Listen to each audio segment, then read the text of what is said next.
Ya pemirsa, walaupun sempat tertunda, akhirnya Gubernur Sumsel Herman Deru melantik dua penjabat Bupati Oku dan juga PJ Muara Enim.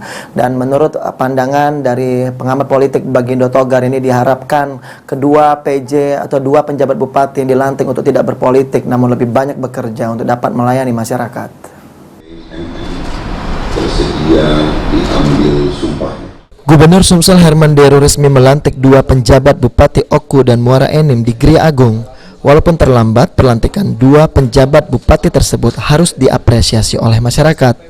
Selanjutnya, menurut pengamat politik Bagindo Togar, dua penjabat bupati yang dilantik tersebut harus segera bekerja melayani masyarakat dan melanjutkan program dan merealisasikan dari pemimpin hasil pilkada lalu.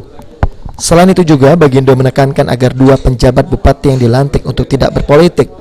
Sekarang paling tidak PJ yang sudah diharapkan untuk sementara ini sudah dikabulkan oleh Pemprov, juga oleh Kementerian Dalam Negeri. Ini perlu kita apresiasi untuk di awal-awal ini.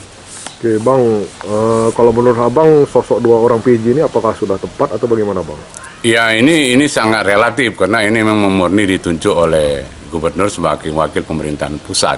Usulan yang datang yang layak dari segi golongan administrasi kepegawaian, salah-salah mereka sudah penuhi kan itu. Tapi apakah mereka ini efektif dan mampu melanjutkan ataupun program-program dan amanah mereka sebagai kepala daerah yang bersifat PJ di Oku dan Muara ini, kembali kepada mereka. Bagaimana beban tugas, beban pembangunan di sana, bagaimana target-target program-program yang bisa ditindaklanjuti sesuai dengan visi misi oleh kepemimpinan hasil produk pilkada di tahun 2019 dan 2018 dan di 2020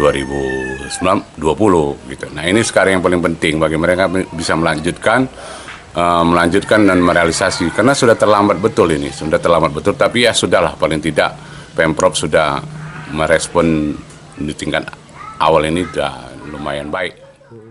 Jabatan kedua penjabat bupati yang dilantik ini bisa dievaluasi per 3 bulan sekali oleh Gubernur Sumsel. Firman Hidayat, PAL TV.